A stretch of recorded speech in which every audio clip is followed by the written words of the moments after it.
Welcome back to Following Node on a Stormlight podcast.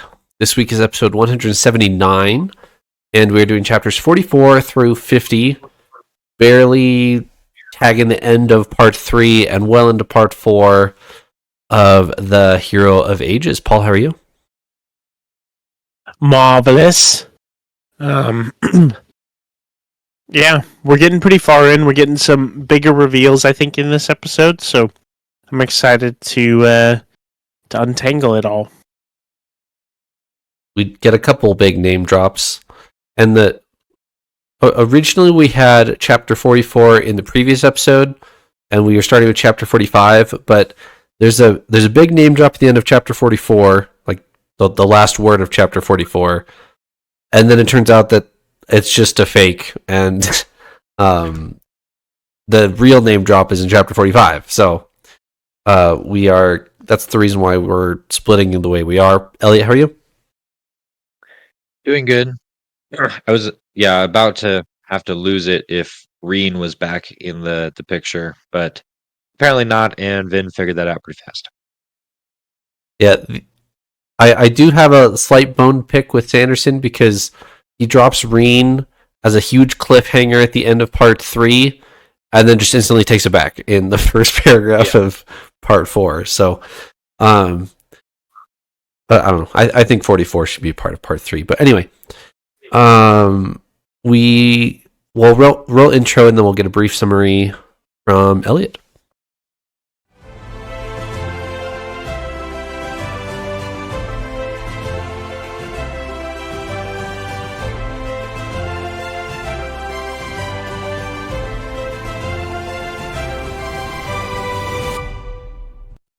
All right, Eliot. 44 through 50. Take it away. All right, our chapters are getting a little bit complex, so it's not super simple to summarize, but I'll try. We kind of just summarized 44 a bit. Vin gets into the cavern, but it turned out to be a trap, and she is now trapped there, along with Ruin, who tries to masquerade as Reen to start with, but Vin sniffs that out pretty quick, and so she's stuck in the cavern hanging out with Ruin a little bit. And Spook is continuing on with his journey of trying to follow Kelsier's will and take down the citizen. He meets a couple times with Beldra, is how I would try and pronounce that. Is Beldra, the citizen's sister. The citizen's sister, and trying to convince her over to the cause. I'm not sure if he's just romantically interested in her or if it's actually the right political move or not. I'm not sure that he knows. Sazed continues to wonder about his purpose. He's still going through his religions that he's been for a while, trying to find a religion that he can't disprove, and so he's still trying to recover from losing Tindwyl and struggling with that. He talks with Breeze a little bit at some point about that, and yeah, we get a few hints to a bunch of stuff, which we'll talk about as we go through. I guess we wrap up with Sazed coming up with some plans to reflood the canals of Urto, and Helden, Elend's ex-buddy, shows up in the cavern, opens the door for Vin, and brings her some drugged wine, which she willingly drinks, thinking she can escape, but we kind of leave it at maybe she's just captured again. Yeah, she thinks she can pewter her way through it, but she can't. We start the episode in part 3, at the end of part 3, and Vin is sneaking her way down into the cavern, and she's using all the classic stereotypical distractions. She'll, make a sound over here, then run across the hall real quick or she'll Mistborn style, she'll soothe the guards or make them yawn so they can't really see very well, then run across the hallway real quick. So an interesting Mistborn spin on a classic sneaking past the guards scene. And one that I thought would be perhaps a little bit challenging to portray visually. this was a kind of fun spin on the classic stealth level in every video game where you have to sneak past the guards. But she's doing it in a lot of times with emotions. She pulls on the guards' emotion to make them want to go check out the thing around the corner. But how do you show that nuance in like a TV show or a Yeah. movie? I don't know that you could. To the casual observer, I can't think of a way to get that across. It would take a really creative, I think, movie maker to depict stealth via emotion. Even just emotional allomancy in general might be pretty hard to get across on screen. Definitely. The on-screen adaptation is something that I've wondered a lot with this story specifically. I've mentioned it before, so I won't talk too much about it. But like other stories, I think there's always glowing involved for some reason. Yeah. But in this one, not exactly, unless you added that for visual effect in a screen adaptation. But it'd still be kind of hard to decipher, I guess. All right. The end of chapter 44. We successfully sneak into the cavern. Vin then gets trapped in the cavern because they've removed the allomancy locks on the door. It's just a big stone door. And so they collapse the doorway. She's stuck in there. Turns around, and I'm a little confused because she thinks that Yeoman's Mistborn is in there with her because she can sense allomancy. But then it turns out to be Reen, which is actually Ruin, which she previously has thought was maybe the Mist Spirit. But when she thought about it previously, she knew it wasn't Ruin because she had felt Ruin before, and that's not how Ruin felt. So I was a little confused by the end of this scene. Where is that just Brandon lying to me that she really can't feel Ruin, or is that I don't know. I was a little conflicted at the end of chapter 45. Great big reveal that Ruin is here, been with Vin forever, but we were deliberately told that it's not Ruin in Vin's head, or at least that's what Vin assumed. So this is a really comforting reveal, I think, because it ends up, if this is not Ruin, then we have a lot more questions, I think, about why can this mist spirit go undetected, like what all is going on here. And so even though I am on this side, I believe that Ruin is a bad guy here. It was comforting for me to know that this is Ruin, which is funny to say. But it was helpful because I feel like a lot of our story elements are really starting to kind of narrow, which gets me excited. I'm not thinking about the end of the book yet, but we're not that far away now. We're a decent ways into this book now. So, I mean, Ruin entering the scene right now gets me really excited. Yeah. For what this may mean, what we may get to see from an actual shard, like. So, yeah. I guess it's nice for our characters to know they're not crazy either. I guess it's kind of comforting, but I'm a little confused too, like Trevor was talking about. I'm almost back to are there multiple different Mist spirits going on here? Because yeah, we were just told it wasn't Ruin, and then now it is. Is this the Mist spirit, or is it? I don't know. We have a lot of similar entities that I'm not sure if they are the same or if they're not. Yeah. Like you said, Paul, I am excited to see Ruin. Seeing Ruin in the book turns our standards up, I guess you could say, and our stakes. But I'm just a little bit hesitant because it's we have a deliberate line a couple chapters back that says the Mist Spirit felt distinctly different than how Ruin felt at the Well of Ascension. So I don't know. That's fair. And this raises a question. This maybe this is not true, but Ruin seems to appear to people as people that the person he's appearing to knows, right? We see Reen with Vin, not necessarily like he's being viewed as that, but the times we think we're seeing, or probably more helpful for this example, the time we think we're hearing Ruin, Okay, is Zane, right?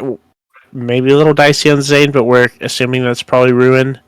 Marsh, probably most notably, maybe Spook with hearing Kelsier, and then hear Vin hearing her brother Reen. I don't know if there's anything with Ruin speaking as these different people. I wonder if that does anything to. He could do anything also to alter how he's, I guess, felt, if that makes sense. Like, you're right that Vin, like, this seems different than what she's felt before. But I'm, for me, that's easy to explain as just like he's Ruin, and he just kind of has different presences with different characters he speaks as, I guess, or things like that. Maybe that's less possible than I think, but for me right now, it's pretty easy for me to just kind of be like, yeah, he can just kind of be sneaky about it, like it's not too much for that to change, I guess. yeah, that's fair. He definitely does change how he's heard to different people, like you said, if we make a couple assumptions there. With Vin specifically, up until this point, we have had a voice in Vin's head, but it's always been Reen's voice said, or Reen said in her mind.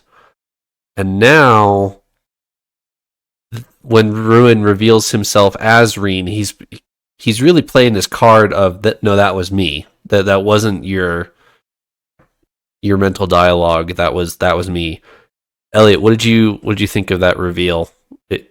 I'm always a little conflicted on these reveals because I'm not sure if I can totally trust them, and so they even might miss a little bit of their punch because I'm a little reserved, as opposed to other Sanderson stories where this one is. Well, whenever there's a big reveal, I'm always concerned that is that what's actually happening. Do you guys feel the same? I do feel the same in that I'm not sure what I can trust. I'm curious how much of this is like Ruin manipulation and how much of it is fact.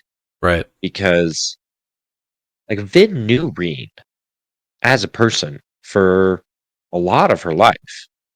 And so for her to be so taken in by a voice in her head that she thinks is Reen, but it's actually Ruin, would take a lot of convincing, I would think.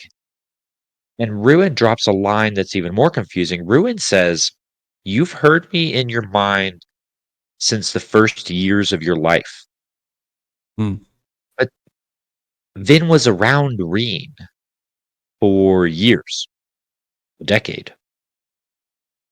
And so could Ruin have been a voice in her head then? Or did Ruin only become a voice in her head after Reen left?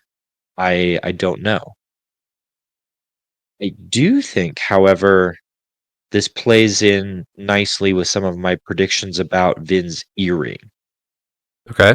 I am fully now on the train of Vin's earring is a hemalurgic spike, and that is how Ruin is speaking in her mind.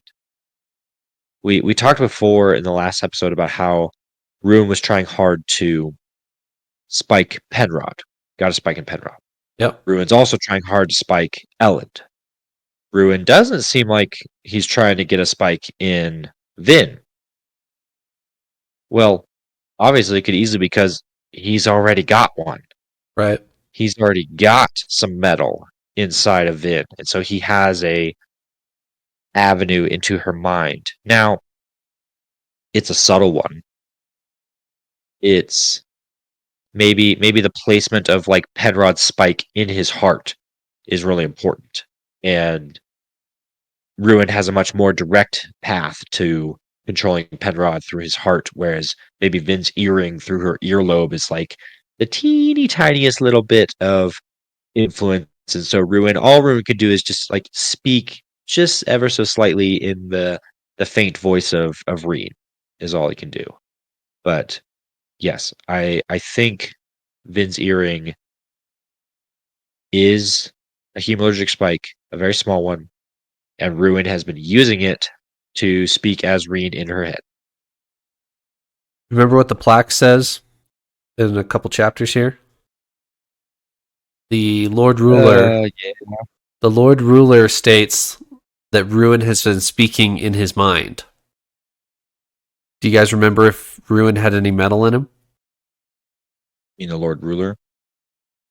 Yes, the Lord Ruler. Do you know? So if you remember, the Lord Ruler was both an allomancer and a ferochemist, and then pierced his body with his ferochemy bracelets so that they couldn't be affected by allomancy. Right.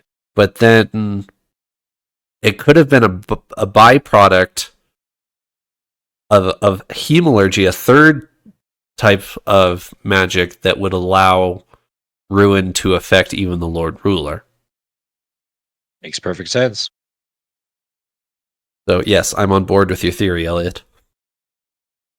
I do think it's funny that you are flagging Vin's earring as much as you are just because you're an experienced Sanderson reader and you're on the lookout for that type of thing. Whereas most Sanderson readers would probably be, this is their first iteration of something hidden in plain sight like that. But you're prepared. It just came up too many times. Even in book 1, there's like 3 or 4 mentions where mentioning that her earring was there added nothing to the scene. And so you read that and you're just like, okay. At some level, I was supposed to notice that. No idea why. And here I am 3 books later, finally with the pieces to even put together a theory about why I was interested in the earring, but it showed up too much. The camera panned to it a little too intentionally a few times. So let me then pull a prediction based on your assumption. Is that what happens when Vin figures that out? Does she remove the earring and gets power over Ruin, or gets Ruin out of her head? What happens? My guess at this point is along the lines of what I was talking about with the location and the level of influence. I think the level of influence that Ruin has over Vin is very, very small. Very, very small. All he has is a tiny voice in her head. So is Vin removing the earring all that important in the battle against Ruin? I don't know. I don't think so. Like, sure, if she figures it out, take it out. Now you don't have that pesky nagging voice in the back of your head. But it doesn't seem as influential as a Marsh or a Penrod or somebody else, or a Spook even. Spook seems to be falling under a level of influence that's much more concerning than Vin at this point. So is the earring actually going to play like a critical part in defeating Ruin? I don't think so.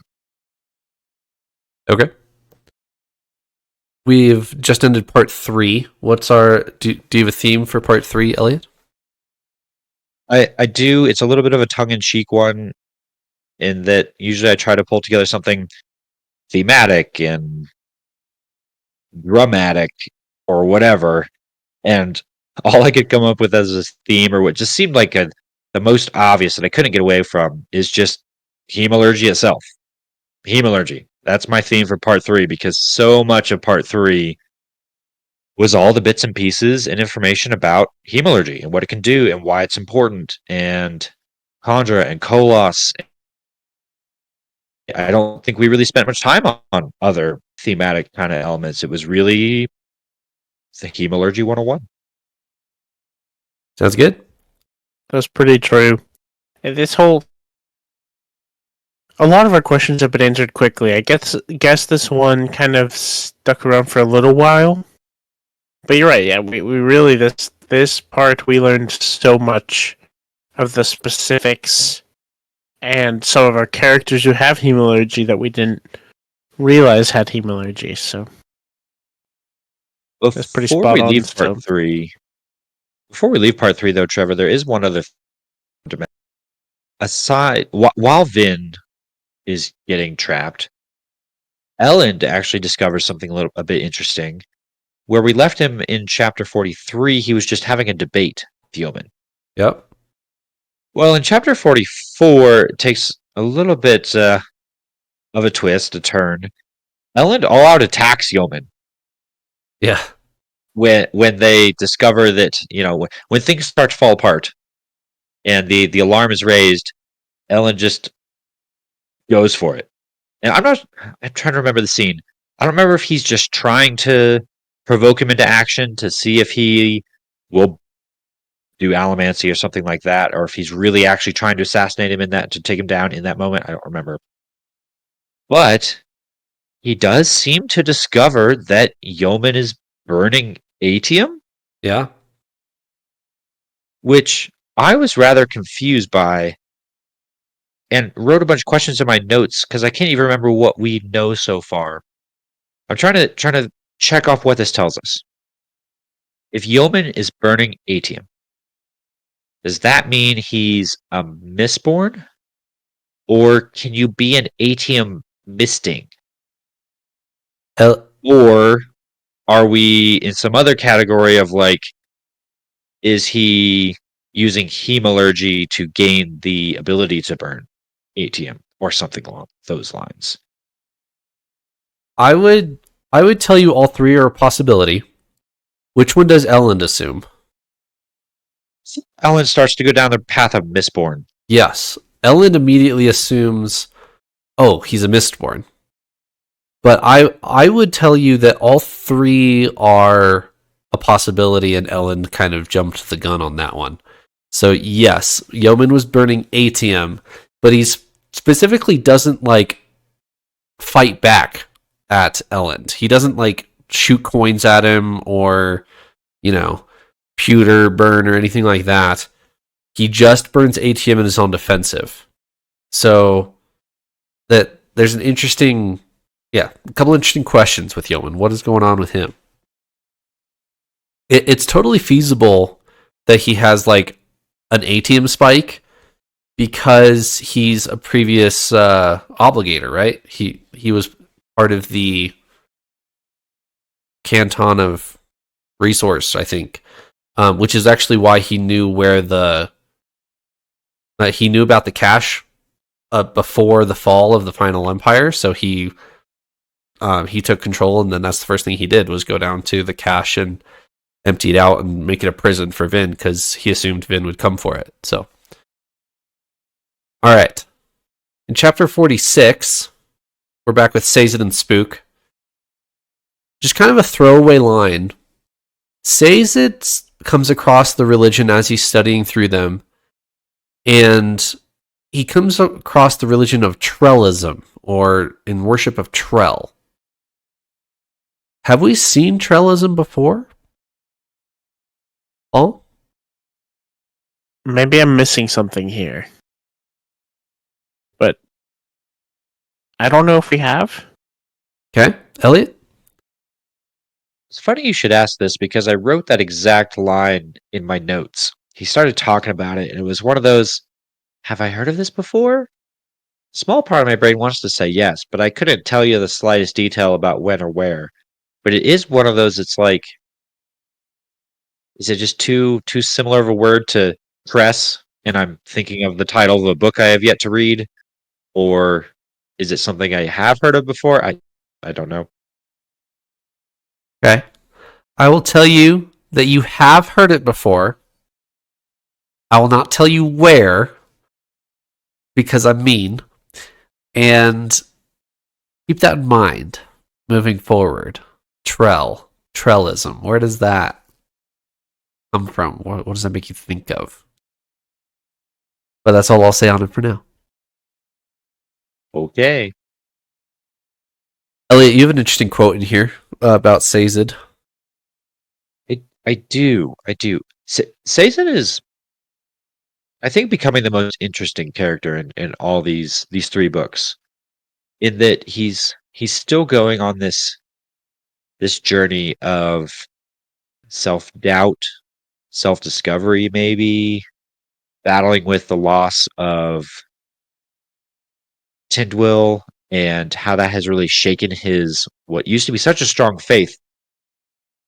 And he's still kind of just wrestling with that in these chapters, but he starts to even question the purpose of preserving knowledge. Yeah.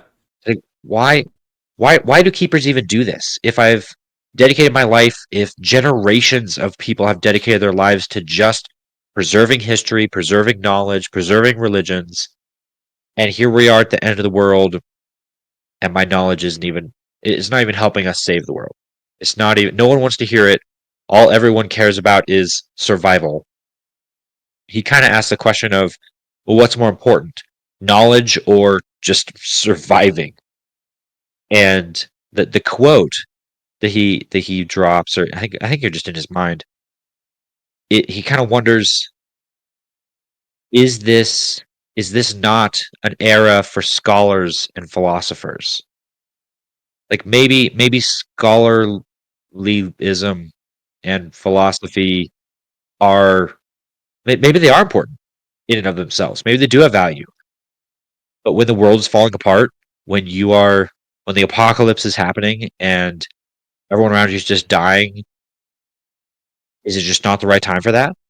Right. Do you just need to drop it and go help your buddy next to you? It's seemed a very poignant question. Yeah. I mean, how important is all these religions that he's going through if you're not going to live through Right. the month, you know? You got better things to focus on. By the end of the episode, Sazed, Spook, and Breeze and everybody, they have Beldra approach them to try to like make peace between Quellion and Spook because Beldra's afraid for Quellion. And Spook just says, "Oh, well, thanks for turning yourself in. We're just going to hold you hostage against Quellion." And spread the rumor that, "Oh, you came to us because now Beldra's on our side and that will turn the city against Quellion, that his own sister abandoned him." So I think that's an interesting move from Spook, and Spook's really coming into his own here towards the middle third of this book. Spook is definitely growing in confidence. Yeah. But it makes me a little scared. I like that he's getting his moment because he very much is getting a moment, and Sazed even intentionally hands him the leadership. Basically, Sazed has a whole inner dialogue in one of these chapters about how he's not really a leader. He doesn't like doing that. He'd rather be the one that does the research and gives the important knowledge to the right people to make the key decisions. And so he's perfectly fine with Spook now kind of stepping up and being ready to be the leader. The question is, like, why Spook is doing this. He's got this new confidence, he's got some new abilities, but like we talked about before, I'm really worried it's addiction driven. I'm really worried that the Kelsier voice in his head is not Kelsier and it is not a good influence. Is he going to full on become under Ruin's control? Seems very possible. So I'm very scared about the new role that Spook is taking. If you were to say right now, do you think do you think Spook is going to ultimately go down a wrong path, or do you think this is just kind of a hiccup, or kind of an awkward phase as he's gaining more power? Oopsies. Spike myself. Yeah. Oopsies. Whoopsie. This is funny, but I'm kind of thinking of Spider-Man 3 when I don't know if y'all know what I'm talking about, but when the Spider-Man 3 movie, when Tobey Maguire or whatever the actor's name was, he goes through his like emo phase, you know? Yeah. His like really kind of cringy emo phase.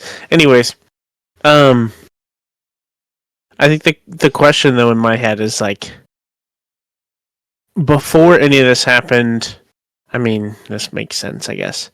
Before any of this happened, we never would have any questions about Spook doing anything poorly, I guess. Like we didn't see him much, but I would trust him.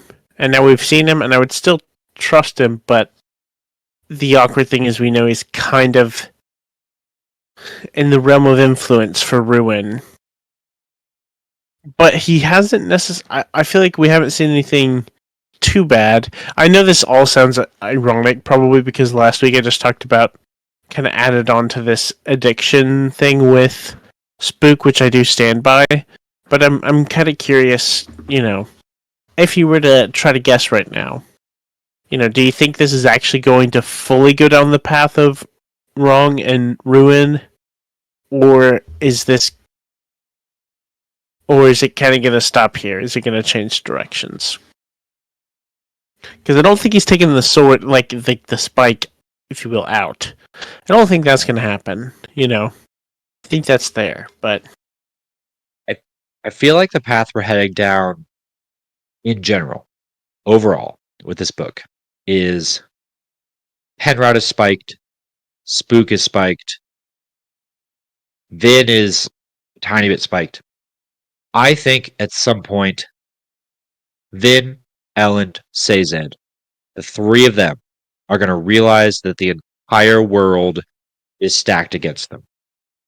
They are going to get to a point where the three of them, they finally put enough pieces together to realize Ruin has everything under his control. And they're going to have to find the one weak link. Where's the weak link in all of this where we can bring the Ruin Tower of Power crashing down and save all these people that are under the direct influence of Ruin? Marsh. I should mention Marsh and all that. So, all that to say, I do think that Spook is going down a path of surrendering control to Ruin.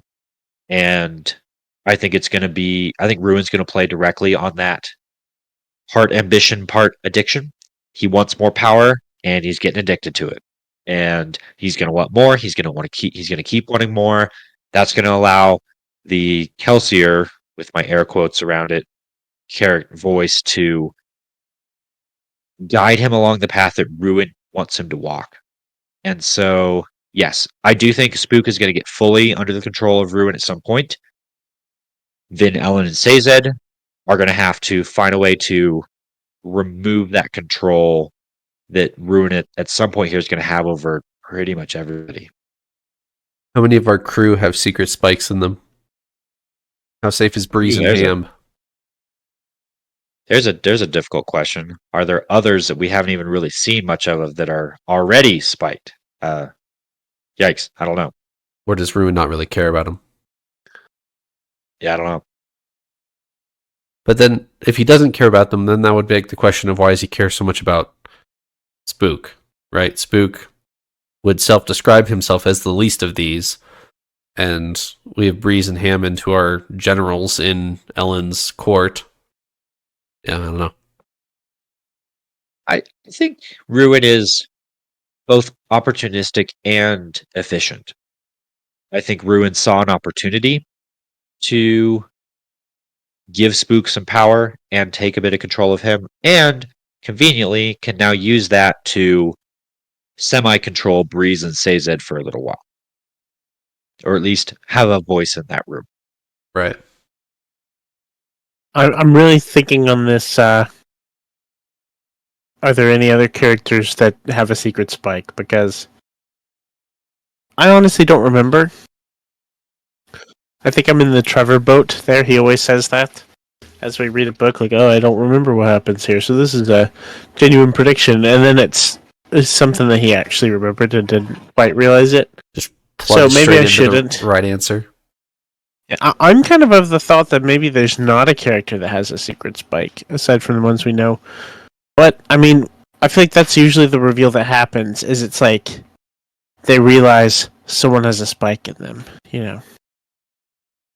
Well, and here's the other part of this that I'm very apprehensive about.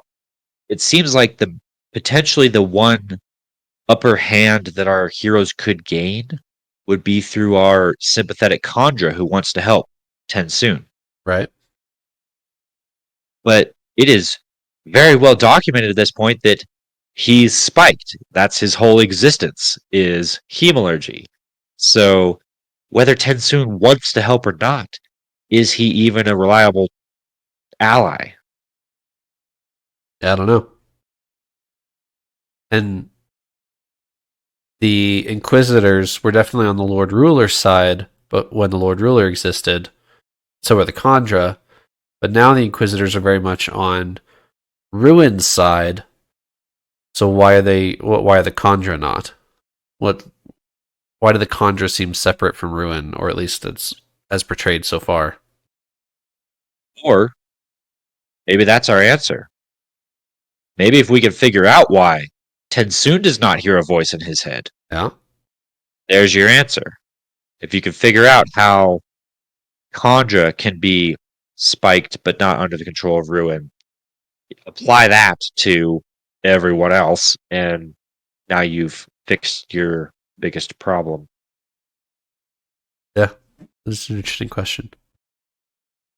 Back to Vin. She finally gets to the plaque.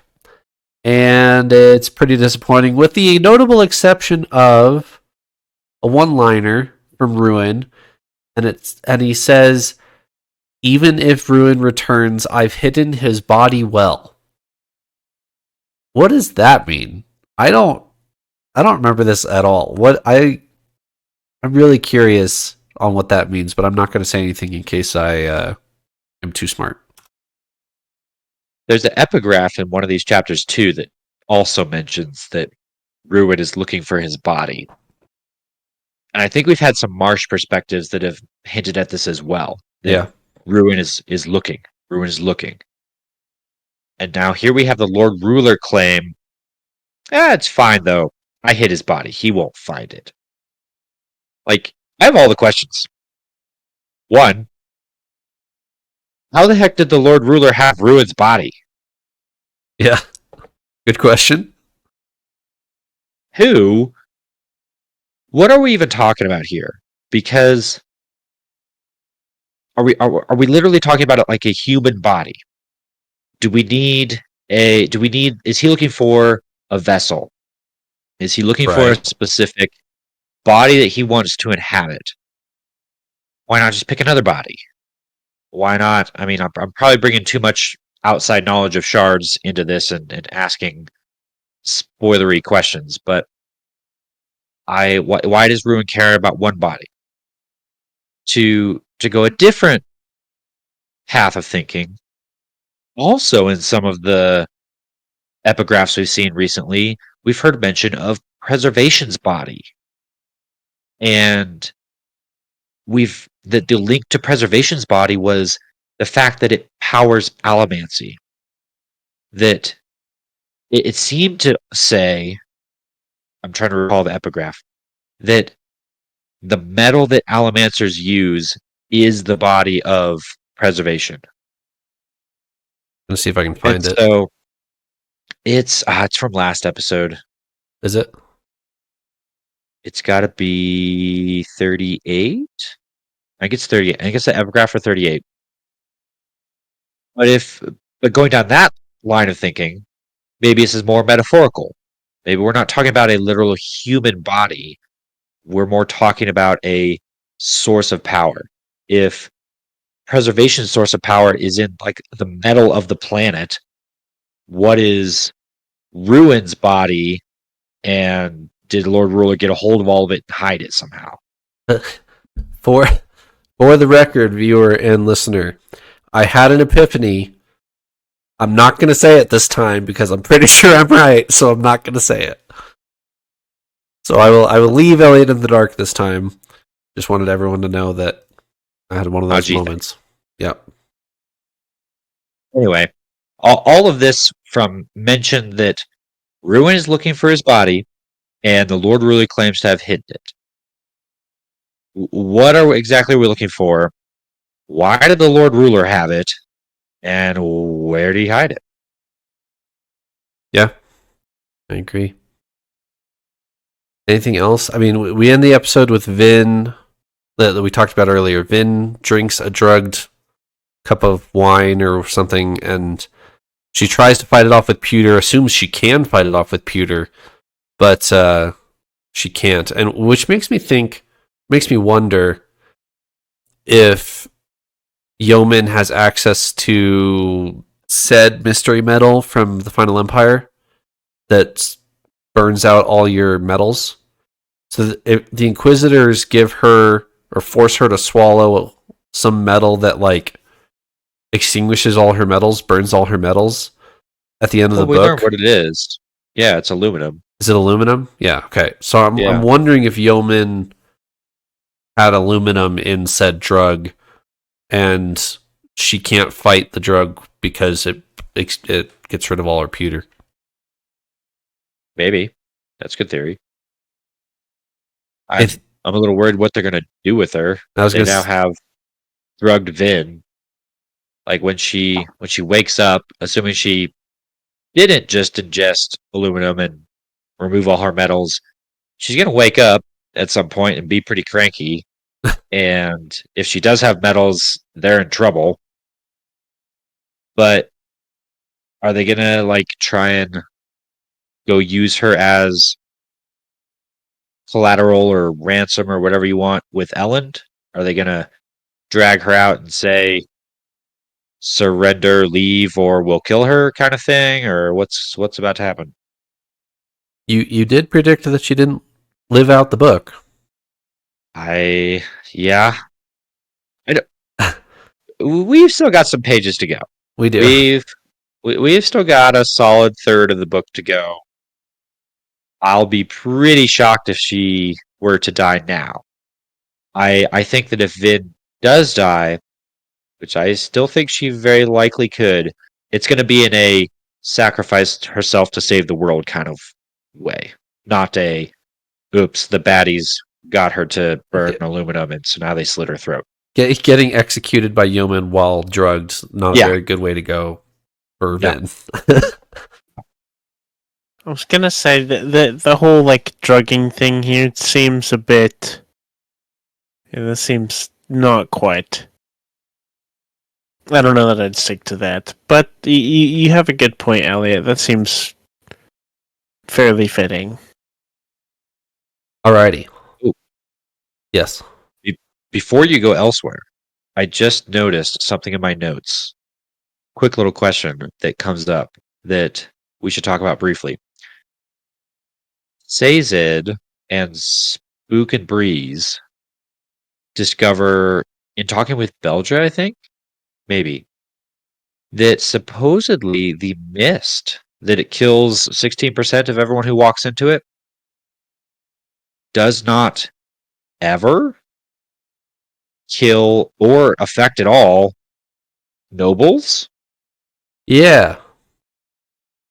That I also read that and I was like, how do we not know this yet, by the way? Like, yeah, that's and Sazed tries to answer that in a little bit. I was like, well, Elend should have figured that out, right? Well, Sazed kind of plays into that, saying, well, most, if not all, of Elend's people he has with him are Ska. I guess with the notable exception of Elend himself. right. So maybe Elend wouldn't be able to discover that information, but yeah, that raises a lot of questions for me. Like, why? Why does that matter? Yeah. I mean, I remember. aren't the terrorists also immune to the mist for some reason? Are the terrorists immune to the mist? I can't remember. Did that come up? I feel like it might have. I think when Sazed goes and visits the terrorists in the Pits of Hathsin, he asks them if they're dying to the mist, and they think he's crazy. Like, why would we? The mist don't kill people. That's crazy. So why is it only affecting Ska then? That's really weird. We had an epigraph. I think it was in this book. I think it was early on that talked about the Lord Ruler using his power to intentionally shape the genetics of people. Yeah, That he basically like created it the Ska. wasn't that long ago. Actually, might be able to find it. Keep going. And how again it was. I think it was in the whole section where it was talking about and the Lord Ruler moved the planet to fix this and cause 6 other problems, and then he did this to fix that and cause 6 other problems. And like that was one of the things he did to help everyone survive was he adjusted their like, genetic makeup and ended up creating nobles and skas to like slightly different bloodlines. So maybe that has something to do with why the mist would not affect nobles, I think. Maybe. But then where does are terrorist people nobles then? Is that what that would imply? I guess. Or a completely separate bloodline altogether. Yeah, I don't know. Anything else for Stormlight spoiler? Nope. Well, Elliot, in the outline you have Sazed is trying to find his purpose. Breeze has an answer that I don't think I agree with. What are you referring to here? Yeah, actually, that's a good one. That's all back to the we touched on it a little bit with Sazed is battling with his what's my role in life? What am I supposed to be doing? Do I have faith anymore? He had that thought a couple chapters before what I'm about to mention, where he said maybe this is not an era for scholars and philosophers. But then in chapter 49, he has a direct conversation with Breeze about it. And Breeze kind of calls him out on, hey man, you got to get over this Tyndall thing. She wouldn't want to see you like this. And he's wrestling with, what should I be doing? Who am I? Who do I need to be? What am I supposed to be doing? And Breeze, in his classic Breeze, blunt, gonna not worry about hurting your feelings kind of way, gives him a pretty direct answer. And he says this. Sazed, how is it you can be so wise in so many areas yet so completely stupid about this? A man is what he has passion about. I've found that if you give up what you want most for what you think you should want more, you'll just end up miserable. And they go on to argue about that a little bit slightly, but it stood out to me as a very strong stance on that. Reeves is going very much well, stop trying to be something you're not, basically, I think. Pointing at the find what you're passionate about. That the emphasis I made on some words there is in the text. There's italics on a man is what he is passionate about and what you think you should want more. But Sazed kind of pushes back against it, and I think I'm in more of this camp of while being true to yourself and not trying to be more than you are or shouldn't necessarily be is a decent way to think about things. It's also, in some senses, a good way to not accomplish much. Right. If Sazed is just feeling down in the dumps and sad and maybe I should just quit all this, just embracing that is not your purpose.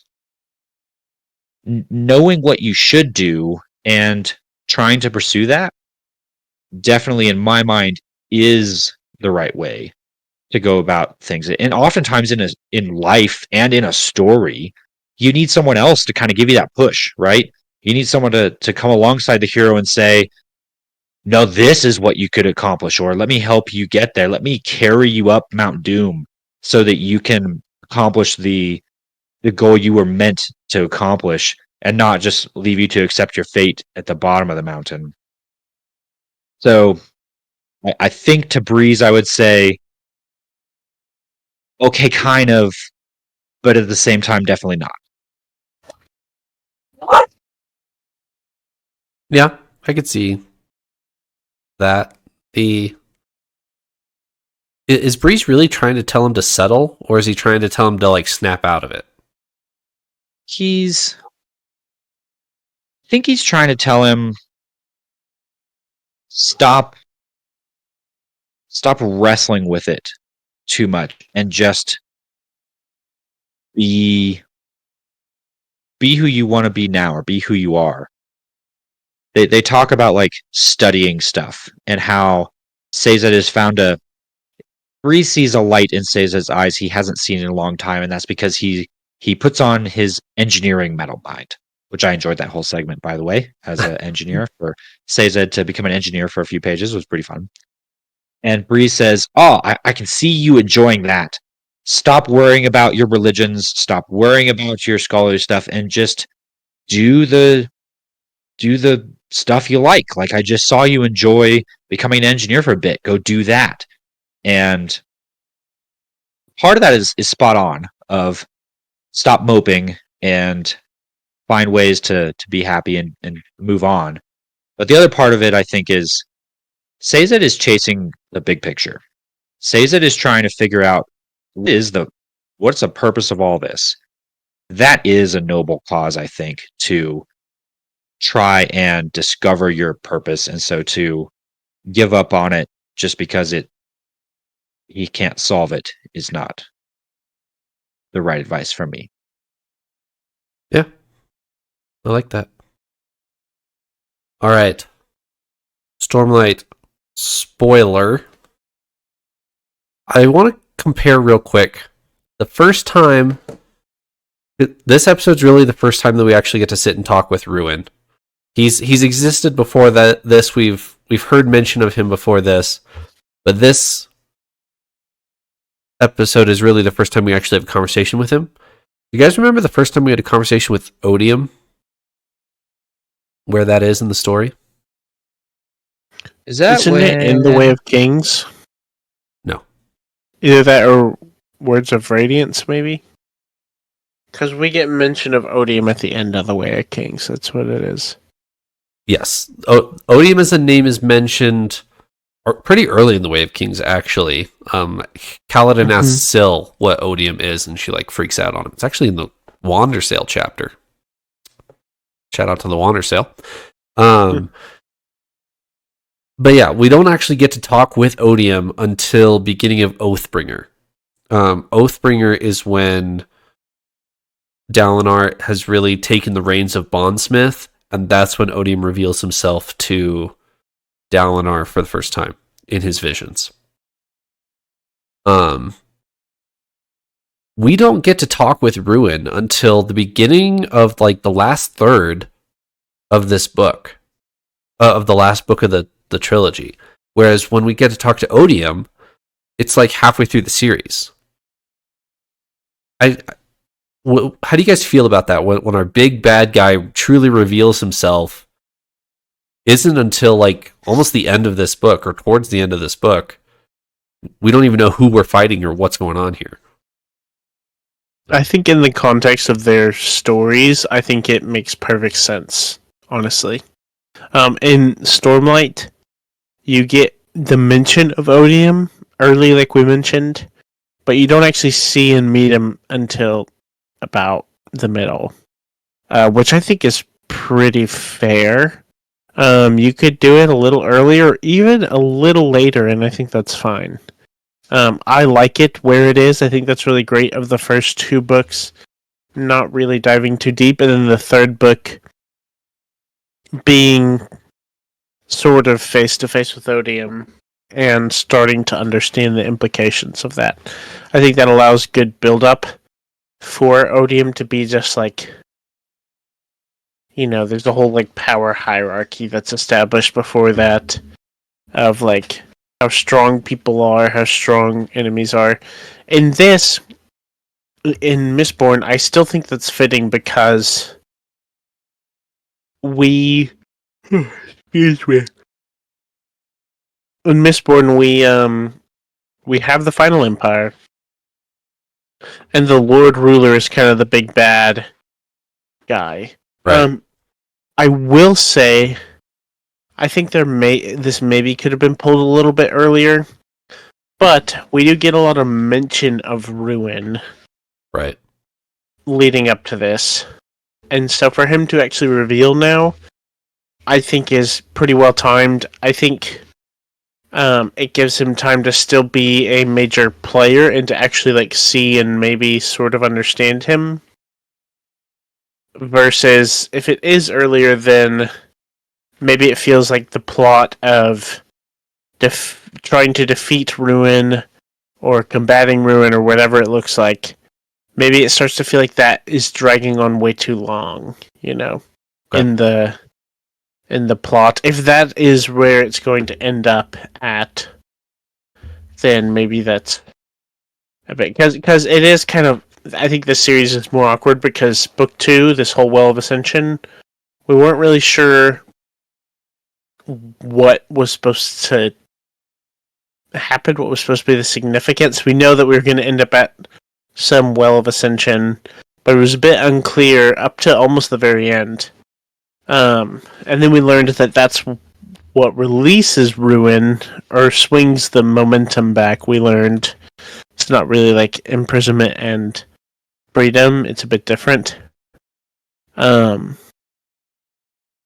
so it makes sense that we would actually meet Ruin now, I think.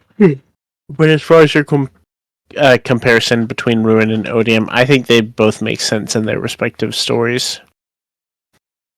If there is one that I would tweak, I would probably tweak it a little bit to where maybe in Mistborn, maybe you reach the Will of Ascension in book 2, not at the very end. That maybe that's part 4, part 5, and then after that you meet Ruin. Like you kind of know right away that you made a mistake or something, and they kind of did, but they didn't meet Ruin. They didn't know that, so. And then he could show back up in part 3, I think, or part 4, or whatever. I think that's fine. Yeah, I don't have a lot more to add. I think Paul, I agree with what Paul just said. I think for the scope of what you're dealing with in Mistborn versus Stormlight, you don't need your big bad guy any sooner. I think Okay. Mistborn shines in the character relationships, not necessarily the grand scope of things. And so, yeah, it works for me. Now that I've mentioned it, I actually really like my idea of having the first Ruin meet, the first time we talk with Ruin, actually be at the Well of Ascension after a little bit of a restructure of book 2. And then that's kind of like the big reveal.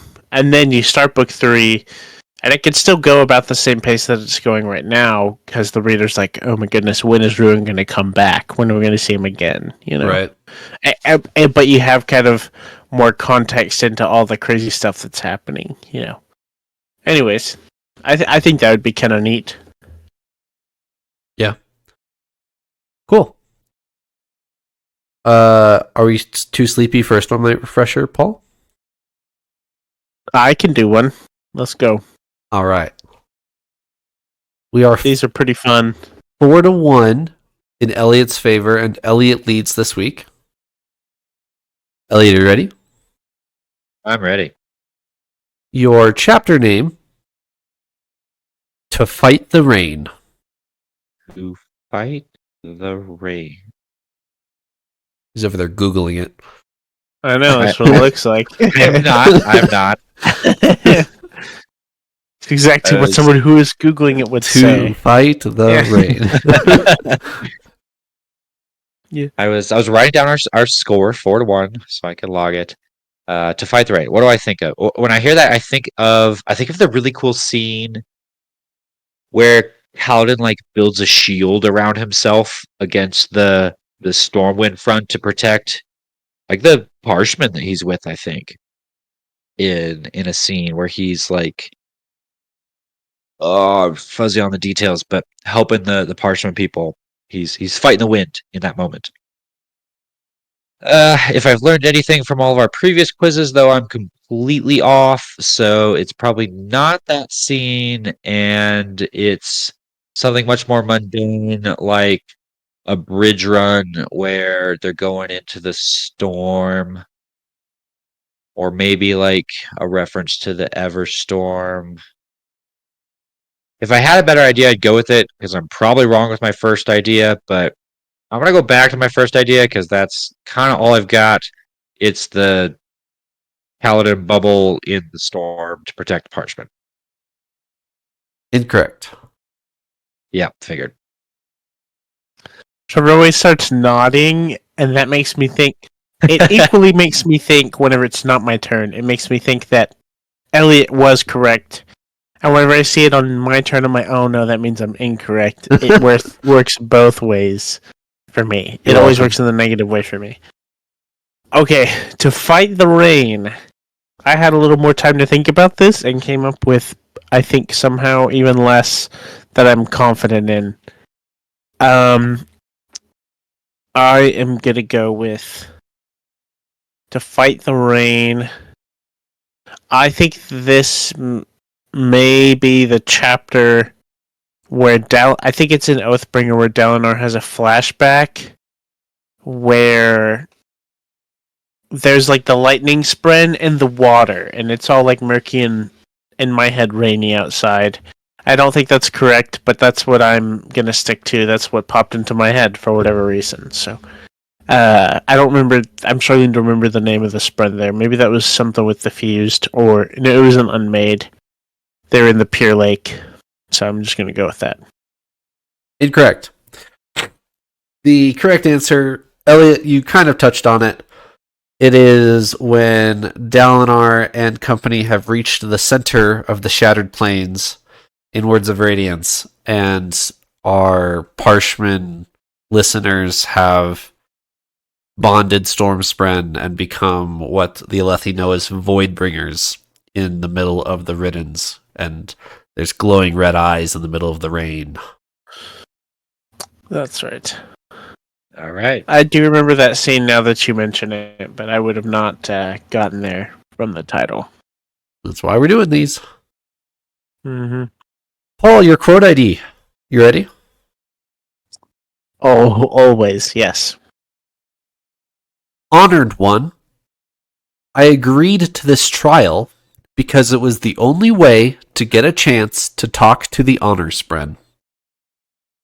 This is Elend to Kalak. Correct. Rhythm of War. I wish I could give you 2 points for that because you're 100% correct. He's speaking to Kalak. Eliot, would you have gotten that? I think so. I would have had to think about it, but I would have thought of Adolin, I think. Okay. That does make me feel proud because last week I definitely would have gotten the Moash to Kaladin quote once we had the hint. Right. Yeah. For the record. It was after the second part of the quote. But anyways. The second part of this quote, which you don't need, is Kalak's response. Ah, yes. Optimism, hope. I remember those things. But I don't think you understand the stakes of this trial, child. I think that would have been much less helpful than the first quote, actually. But it goes very well, and I love that scene. That was one of my very favorite scenes of Rhythm of War, for sure. Yeah. All right, Eliot, here's your review. Did not finish at 20%.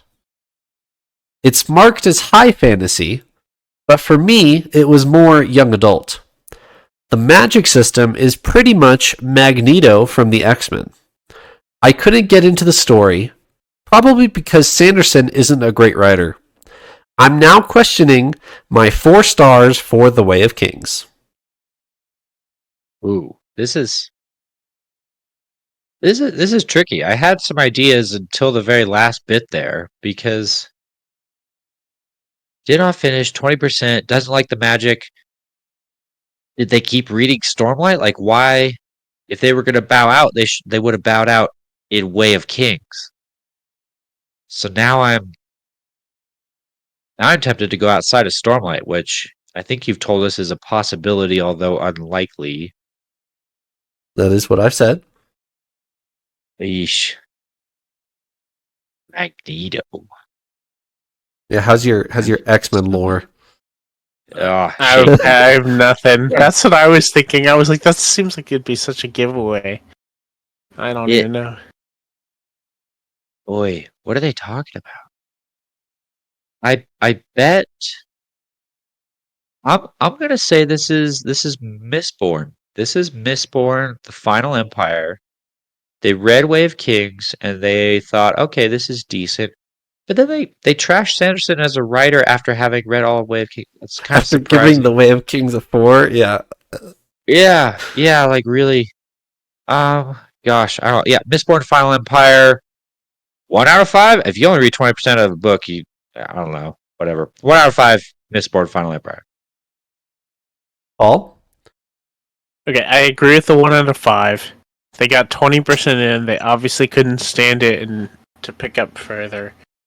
So my thought also was that this was not Stormlight. Do you mind actually reading the quote part of the review again for me, Trevor?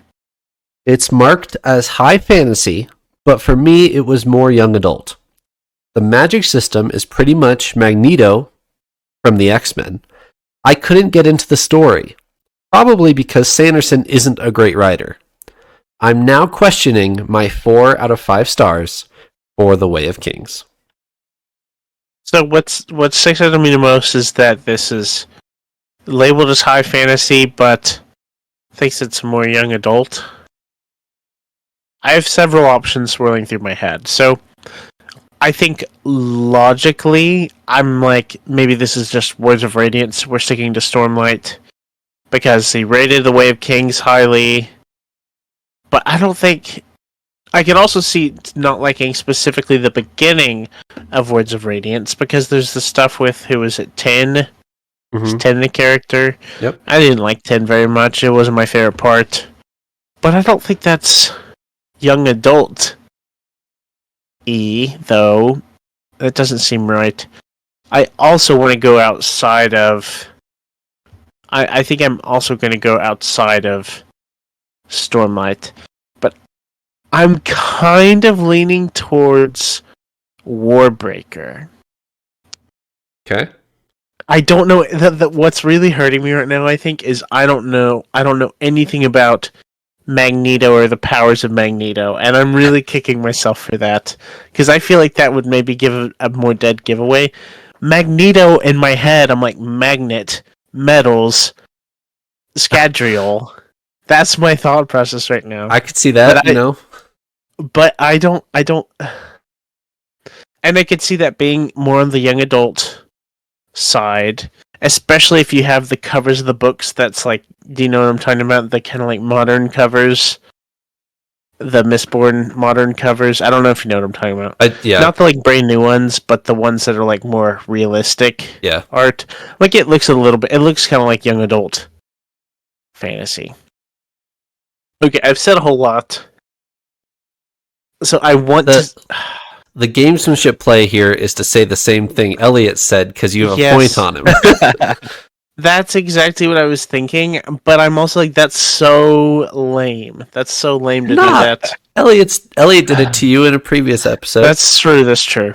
So, because I'm between those two, I guess I should do that. Because also the odds that this is Warbreaker seems low. If it's Warbreaker, then I'm going to be mad at you, Trevor, but I'll go with that. I think 1 out of 5 is obvious. But I think I'll go Final Empire. I would potentially think of another book in Mistborn, but if they got 20% of the way through, I think they were sick of it from the start. Well, so both of you 1 out of 5 for the Final Empire? Correct? Yes. Yeah. Both of you are correct. It is a 1 out of 5 rating for The Final Empire by Brandon Sanderson. And from what I know, it is nothing like Magneto's powers. I mean, except that it has to do with metal. Magneto can, like, exactly that. He's a magnet. He moves metal. And glad I was on that. I did. And that was just kind of a guess. If you only get through 20% of the Final Empire, you could come away with the conclusion that it's Magneto, because that's all you're doing is pushing coins around for the first 20%. I guess. Sort of. But like in the first 20%, they explain the magic system. They sit you down and tell you everything. So I'm surprised. Maybe you thought that was boring. I'm surprised. Anyways, okay. All right, we are 3-2. You guys are raking in the points on this episode. We are 3-2 in favor of Paul. Going into the final question, and Paul leads this, so he could close it out right here. Paul, who is in jail voluntarily alongside Kaladin in Words of Radiance? Voluntarily? That is what I said. Just to heap some pressure on you, Paul, I'm going to be pretty disappointed if you miss this. Okay. So, I understand. I know that there's the big... In jail voluntarily. So I know that there's the big scene in Words of Radiance where Hoyd comes and gives his, like, teaching lesson. Yep. To Kaladin. Fleet. Yes. Fleet. I forgot about Fleet. But so that's my I guess that's my guess. I honestly have a slight other guess, but I don't know that the other guess I have, I don't think it would be voluntary. So your guess is Hoyd? But okay, in jail, like not visit, because I thought Fleet or where was visiting Kaladin while Kaladin was in jail. No, Fleet is the story that is being told to Kaladin from Hoyd. Whoops. That's how much I remember of that. I'm like, wasn't Adolin also in jail? But if he was, it wasn't voluntary. I'm gonna just say Hoyd, and maybe Eliot will be disappointed in me. You are incorrect, Eliot. Go ahead. Whoops. As long as this is what I think it is, which we've been very off before. This is Adolin. This is the moment where Kaladin and Adolin like bond. They've been not just frenemies; they've been enemies up until this point. And Kaladin is thrown in jail for the whole honor is dead. I'll see what I can do. Right? Yep. And he gets out of jail and finds out only then that Adolin had voluntarily gone with him the whole time. And that's the moment where he's like, maybe that dude's okay, actually. And then the bromance begins. It's Adolin. Eliot, you are correct. You have defended the point against Paul on that rather obvious trivia question. I deserve the disappointment. That's yeah, really, the thing that tripped me up was the voluntary. Like, I remember all that. I even knew Kaladin was in jail because of that honor is dead, but I'll see what I can do scene with Adolin. Man, that's tough. Whoops. All right. It remains 4-1. Moving into next week, we will reconvene then. Thanks for joining me, Paul and Eliot. Later. Peace.